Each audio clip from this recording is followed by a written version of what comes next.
I get questions like, "Well, do you have any advice for founders or new companies starting up?" I say, "Yeah, don't." And it's not my intention to say don't be entrepreneurial. It's that you need to hear rejection. You need to hear me tell you not to do it on the other side of it, and then still have the need to do it.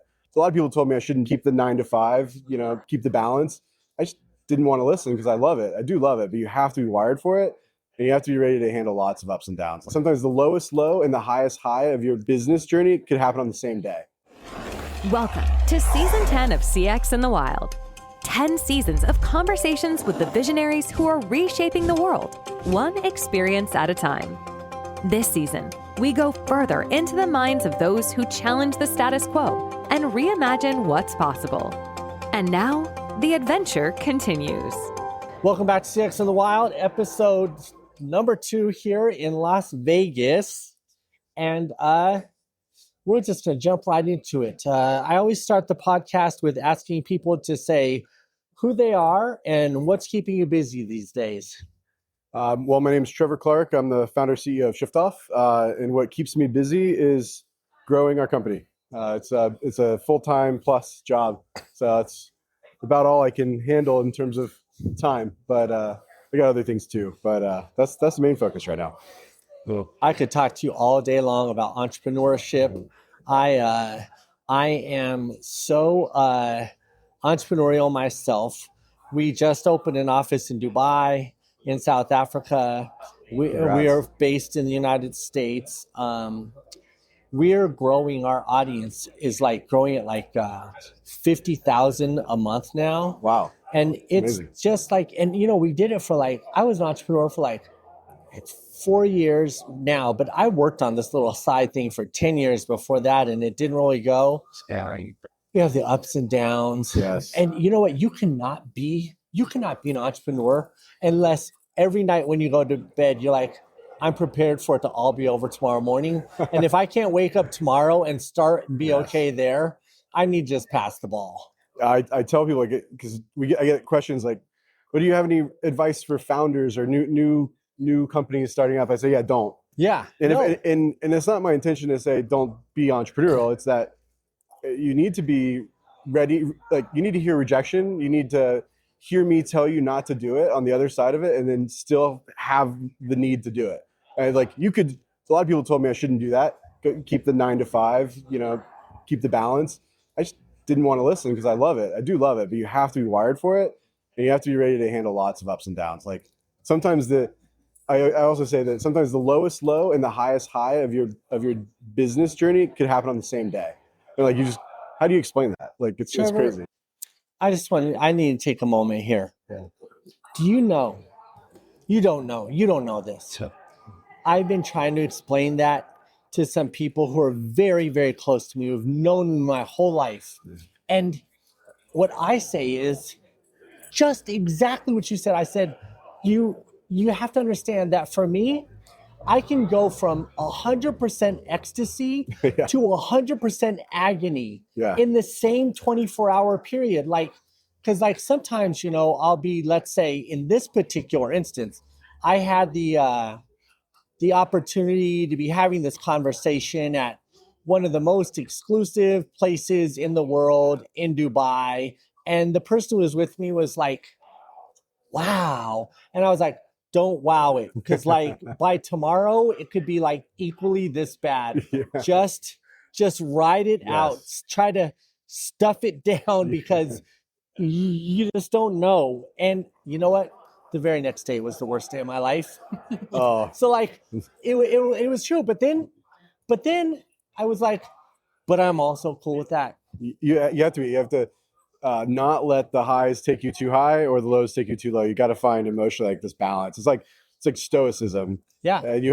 I discovered that Stoic philosophy during this because I'm Same. reading about this. And it's oh yeah, the 2,000 years ago this was happening to Marcus Aurelius. You just have to stay level-headed, and that's hard. That's when I think you start. That's when I feel like I'm getting better at this, and when I'm starting to not let those highs or lows take me. Trevor, at this point, I don't care what your current situation in your business is. I want to help you as much as I can. Because there's a truth in what you're saying. I also found stoicism during my journey.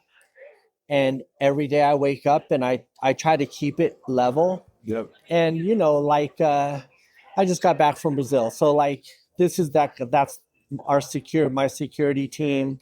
When we go places, security teams, camera teams, we're going, and from the outside it looks so glamorous. Yeah. But inside, you're like a caged circus animal. Like everybody looks at you, but you can't go anywhere. Yeah. And you go through these realizations that you find. You find all these truths that are really. It's amazing how much around us is not quite accurate. And as an entrepreneur, to survive, you have to start to distinguish what the truth is from the hype. Yeah. And so when I listen to you, I'm like, this guy's got some truth. Let's get into the truth about your business. Break it down. What's the current value proposition to the universe? Yeah. So the way we've been describing it lately is the Uber Black for call centers, which really means it's a gig economy platform. So that call center operators, whether you're a brand or actually a BPO, we work with both, can leverage a flexible, on-demand, highly performing workforce using our platform. And so the benefits of it are perfect staffing in every 30-minute interval. Like we can be so precise with staffing that it totally optimizes workforce management in a very natural and win-win way. I'm a very big believer that the best and brightest contact center professionals are in the gig economy. They have choice. They can work for Uber or Lyft or DoorDash or their full-time company, but they're the best and they have these choices now, and we have to go meet them where they are. So when you start leveraging this workforce, you're going to see performance increase. That's the other value prop we bring. And then last is because we're leveraging technology, and we're kind of doing away with I call it the 40-year-old contact center model, which has been around forever, which we're all operating a traditional model that way. We're coming in with more of a modern approach that leverages technology. You don't need all the overhead. And so we are able to make the cost savings about 35% compared to a traditional model. And we pass that to our customers, whether you're BPO and you can add this extreme flexibility and higher performance to your existing offering, or directly with brands to build that capability in-house. Yeah. That's the value prop. We've been in business since 2020. And I've just continued to grow immensely. It's been really fun. But like you said, there's all the highs and lows. But thankfully, the highs have been better, more often than the lows, which is great. So that you only need them to be slightly higher over the line to stay from crashing. Yeah. So I think I do remember talking to you earlier in your journey. Yeah. And weren't you at some point focused on one market segment, one type of agent, but you've now expanded to a wider range of agents? Is that, or am I thinking of someone else? We've always been pretty focused, mainly in the U.S., like from a geography perspective, very focused. Just as you know, when you're building something, like you can easily lose focus. So I try to, all right, we're just going to start in the U.S. We were really targeting, and still do, verticals that require U.S. presence and tend to need more complex or regulatory needs. There's something there that I think our model works really, really well for.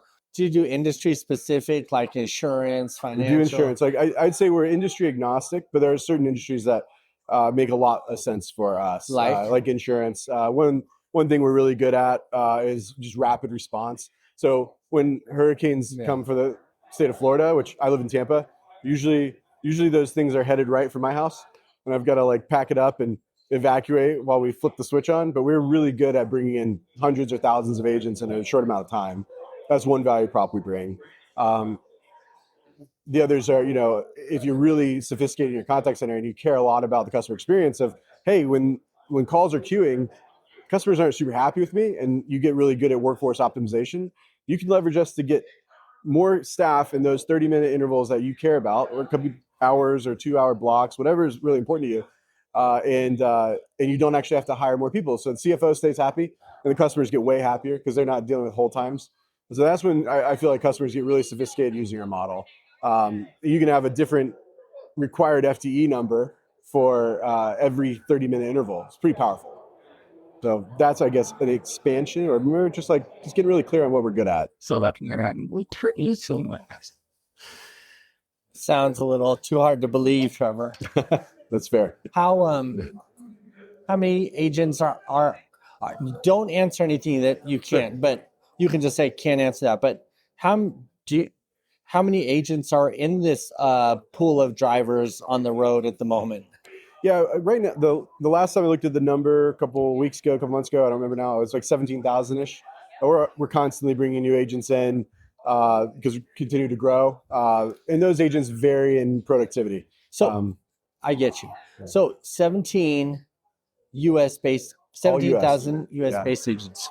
Yep. All right. First of all, wow. That's impressive. Thank you. Dude. I'll share some of my entrepreneurial journey with you because we have some, I think we are thinking as modern economists. Yeah. And I'm currently working on a system that's rolling out in a country where I have BPO skills and training modules in an ecosystem, and I have the BPOs in this country on the other side. And as the students in the economy go through the skills training, the BPOs can see the cohorts and spot a lot of psychographic or learning paths, spot cohorts, and they can send job offers directly to them. And what that does is it removes the job postings and the job hunting. And what it does is matches the skills to the demand in the marketplace. Yep. And it solves a number of socioeconomic challenges. Yep. It scales. It's enabled by technology at scale. And for our system, we are also backed by global standard certifications in our piece, which, because we are one of the tributaries of the world for the river of global certifications. That's something you and I should talk about offline. Absolutely, I can share with you how that might manifest. That'd be great. But I think the reason I share that story with you is you can see my mind is also trying to actively work with this supply and demand equilibrium. Yes. So are you asking kind of how we manage it on our side? No, I'm just sharing that I relate to you. I don't want you to divulge any of your secrets, but I think what I'm reaching for there is the opportunity is there. Oh, right. And when you go back to this thing you were saying about you get up and you keep doing it, you have to know that you're going in the right direction. And it's like going through the wilderness and you see a cliff and a ravine, and a lot of people look and they're like, I don't think that's the right way. And you're like, that's the only way, and it's not going to be great. But when we get over it, you have to know that direction, and you've seen this sense that. How do you, what are the next steps for you to grow? Like the next baby steps, here for us, our audience now is 500,000 CXers worldwide. We have a number of media channels and distribution points, groups, alliances, coalitions around the world, governments, CEOs, down to the front lines. There's got to be a way I, as an entrepreneur, can give you some of my entrepreneurial momentum, because that's really part of the magic of how we all get there. 100%. That's actually one of the best parts about being an entrepreneur. We all are helping each other, which is pretty cool. So for me, as we go forward, we've had an amazing 5 years. They keep getting better, each one, which is very grateful for. And last year we blew wide open our growth plans. Like we went way beyond that. And so now I'm in a great position to continue investing in sales marketing. I don't know if I think Tiana might have shared the press release, but we just brought in a chief growth officer. Oh. And my position, I'm a operator, and I kind of built this thing, but I don't know I don't know how to sell that well. I can sit here and talk to you or anybody and talk you through a solution, very solution oriented person. But we're not doing a great job of getting out there. I'm sure we're like somewhat of a secret, and which I'm okay with because I really believe in building a great product first. I don't want to go sell something we can't do a good job at. And I think we're finally in this position where you're probably gonna hear more from us, especially as we bring in our growth officer, and we're in a good position to kind of get out there a little bit, which I'm excited about. Yeah, and what were your criteria for a growth officer? Because so many I find around the ecosystem, they a lot of them are traditionally trained, Mhm. and they work in for models that don't apply anymore. Yeah. Like, where did you find the right person? Um, so we have a couple investors on our cap table, and they, you know, I really enjoy the investors that we brought on. Where we've been selective. We haven't brought on a lot of money or anything, and that's also something I'm big on is not uh, going down that VC vortex, I like to call it. But we have great partners, and I said, hey, look, I need somebody to help kind of challenge me and help me grow, learn to be a better help our company learn how to go to market even better. And I got a few intros, and Matt Williamson is our chief growth officer, and I got introduced to him, and uh, he's just you could just tell he's an executive. He's also an entrepreneur too. So we are cut very much from the same cloth. And when we talk to each other about the problems in the business or the things we want to improve on, there's a problem solver there that's looking to solve. However, it's whatever the path is required to solve that problem. He's going to find that. He's not going to look at it from, like you're saying, like I've traditionally, Yeah, like that's a little too rigid for me. And I got a chance to work with Matt for a few months. He was actually doing a consulting company, and I was like, here, just come in and help me like figure this out, and where we need to put in investments, things like that. And it just quickly morphed into more. And I was like, Matt, I really love working with you. We're really happy with this. I want you full time. Is that even possibly an option? He's like, man, I would love that. This is freaking great. Oh, So, yeah. If he has the love for it Yeah. too. Where are you guys? So is your growth to get more opportunities to serve the, let's call it, on demand market, or is your goal to get a wider range of capabilities? we'll do both at the same time. So I'll with Matt joining the company, I'll have a chance now to build a little bit more product, so the capabilities will enhance, and I get to drive that, I like that a lot. Matt's going to be looking at expanding the business into help more people, help more companies solve these problems. The other thing is we're trying to skate to the puck where it's going. AI is obviously a big conversation. I'm a very big believer that we should expect AI to be ultra impactful in probably a good way to the contact center space. But I think the outcome of that is going to be highly volatile calls and highly complex calls. And guess what? Shiftoff is a perfect solution for volatility and complexity. And traditional 9 to 5, Monday through Friday, traditional centers are going to struggle because these are already problems they're dealing with that they just get harder to solve. And so we're looking at this saying, okay, as companies start to figure out AI, they're going to start to have less predictable call volume. They're still going to need people there, but they also aren't going to staff them all the time. They need to find a way to be ready for a lot of unknowns as these technologies take off. And so that's another angle that I did a webinar on this recently. I think we put out a report that it's called a predictions report. I'm really excited about that vision because if I'm in the shoes of an operator in a contact center, whether a BPO or a brand, and I've been in those shoes, I would want to be thinking a few chess moves ahead. Yes, I'm going to implement AI. Yes, it's going to be super successful because I'm a good leader. But what happens after that? And your human side is going to be pretty disrupted. I want people to be thinking about that. I want to get that message out too. Yeah, those are big ideas. Yeah. I operate a call center because I'm a student of all these things. I have a call center and just 10 agents, and I see on the front lines how AI is getting implemented in call centers, and in the ecosystem. And it's just so misaligned. I agree with And that.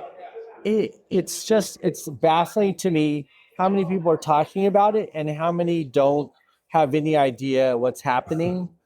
I've talked to more AI CEOs, startups, founders in the world of CX who have never sat in a call center Yes. once and seen Oh, what my agents goodness. do. Yeah. And I'm just like, that how do you even come to that? It's amazing. So I agree. I think you're right that AI is going to be a big impact. I think what's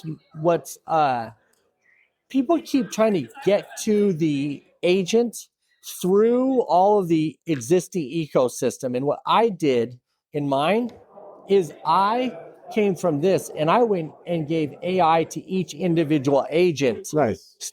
first. So I empower the agent, Makes total and sense. the agent can deal with all the 65 different dashboards, blah, blah, blah.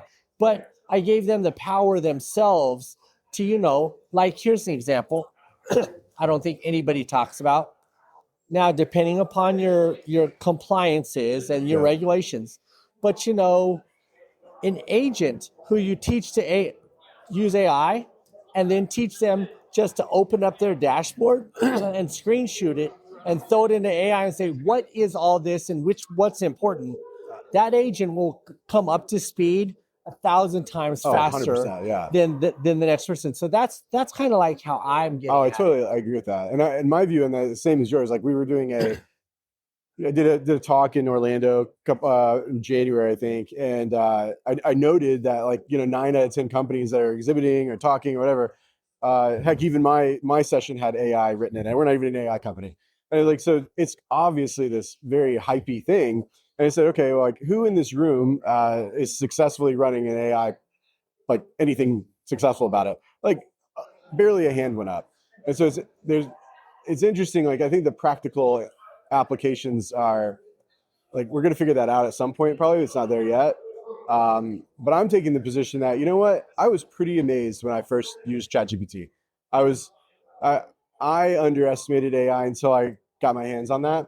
So I'm just going to assume going forward, this thing's going to be way more powerful than I think. Yeah. So let's just plan for that. Yeah. Fair enough. Yeah. I mean, you're right. Just follow the water to the next city. It works. Yeah. When that happens, I don't know. But let's just, we should know that there's something happening next. Well, I think you've got a lot of interesting. I like that you're sort of you're solving a problem in the market that has long existed. Mm-hmm. I think that when I look at a lot of brands, their biggest challenge for flexibility, and maybe I'm just passing this to you as an entrepreneurial insight, as the cost to serve increases in a company, what people often misunderstand is that it's their outbound marketing and product teams that are causing all of that. So by being more thoughtful about your education to the customer, you decrease call volume and you can reduce the cost to serve and you can invest more, right? 100%, yeah. What I like about your thing is, without you, what they call it to get to a better place there is transformation. But what you do is you almost put you put something into the ecosystem so it doesn't have to transform. You actually create a gasket that helps. Maybe it's not even like a gasket. It's like a elasticity. Yep. That what that does is it reduce. You know what? Correct me if I'm wrong, but this is how I think about things. You actually, one of your key value propositions is the reduction in cost to transform. Yeah, and buys you time. If you're having customer issues and your contact center is not keeping up for whatever reason, if it's product related, something upstream, of course it is most likely, right? Well, you don't want to let the customers suffer in the meantime while you figure out how to fix the core problem. So in that way, it's like an immediate relief valve to any organization trying to get that. And if you're feeling pressure from the organization to keep costs down, but you need more, you need more people to help take the burden of these calls or emails, chats, whatever. It's a great way to keep the CFO happy and still keep the customers happy as well. So I think it's a relief valve there, and then buy yourself time to go fix the real problem and actually stop worrying about being reactive. Let us handle getting your staffing right. Let's make sure we hit those targets for you. Let's take that off your plate. Go work on the customer. That's way more important. I hear you. I believe you. And I think you're right. You're the CEO. So you know what you're doing. Yeah. But because I work with government leaders, CEOs, and call center challenges around the world, think about what I'm saying just as an entrepreneur. Yes, I want to serve customers better, and I want to serve more of them. So you're talking about the valve. Yeah. More customers, less customers. You're also talking about a sense of control. Yeah. Okay. Resiliency, all of these things. Yes. So I get it from your business model that way. Yeah. But when I put on my customer centric hat, if I'm the CEO or I'm Wall Street, I have less concerns about the volume of my calls. I have to make, as a CEO, a decision about the change, the rapid, the speed at which I respond. So you do that. Yeah. But the speed at which I evolve or transform, that is right now a logical process. You have to, if then that, right? Yeah. What you've introduced is a variable that your piece now allows, let's say, the breathing room you were talking about.